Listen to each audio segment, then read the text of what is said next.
Hey, I want to say a lot of you know me. I'm a pretty blunt person, okay?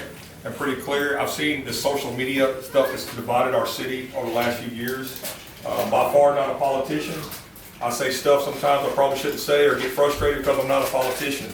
Our community is very divided right now because of the false information that's put out by social media networks. And they cater to certain groups of individuals. I get frustrated when I see guys like Jimmy Haynes and Cheryl Ballard. They want to serve their community, and I look at, nobody wants to decide it for the council because they're scared of the brutality and the things they're going to go through with their families and themselves. I remember, some of you remember, I'm the one that put it out on Facebook and said, listen, I'm not running again, but we need a representative from Greyhawk because we're such a large base. Y'all think about it. And instantly it was Aaron Ross, Jimmy, and I think another person said, hey, I'll think about doing it, and they came to me and said, do it. It wasn't no mayor recruiting them or anybody like that. It was just like you read on social media. Jimmy didn't know the mayor, and so I ended up being, you see this on social media, and I go, and he said, man, I really don't understand the council stuff, what I got to do, and I go, hey, let's go have lunch together real quick. He hadn't even met the mayor before, so my point is this right here, and really never really talked to myself, but I'm big on veterans. I'm big on veterans, what they can do. I'm big on people who've got some godly values in them. I'm big on that. I do strongly believe these two candidates are our best two candidates to move forward the city. But listen, I'm just going to be frank with you. When the mayor ran, and me and the mayor had some pretty frank conversations about it, and I'm pretty open about how I feel. When the mayor first got elected, I did not support Rick Wilson.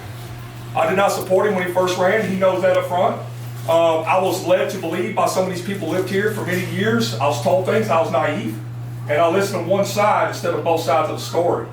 And when he was first became mayor, hey, if I could bump heads with him, I'd bump heads with him for the first few months. I did, all right? Until finally one day I woke up and I said, I can't keep doing this for the community.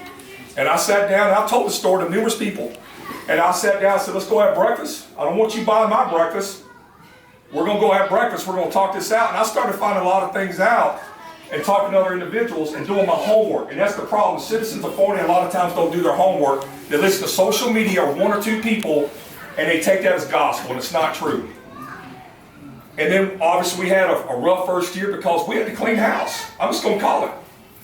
We had to clean house in the city to get us moving forward. This city was stagnant. And that's just how it was. Now I became friends with Rick. Me and him don't always agree, we don't agree on every vote.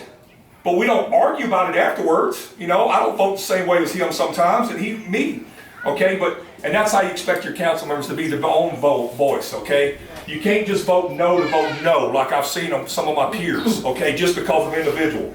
You gotta vote what's right for the community, not for a select group.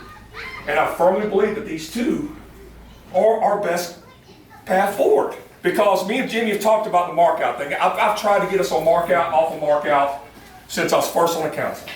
And I got shut down, and I got shut down, and shut down. Until finally, the mayor said, let's try to figure this thing out. And then stuff started coming to financial issues with mark out water, so it all kind of came together at the same time. Jimmy's already talked to me. He said, Ray, if it comes down to it, and if it's not financially beneficial to the city or to Greyhawk, I can't vote for it. And that's him doing his own vote. It's not being a puppet vote or sell your vote. He's going to do the right, I firmly believe he'll make the right vote at the right time, and so will Miss Ballard, okay? But we haven't got to that phase. We see on social media how we're going to be millions of dollars in debt. We're still exploring things. We got a ways to go. This takes years.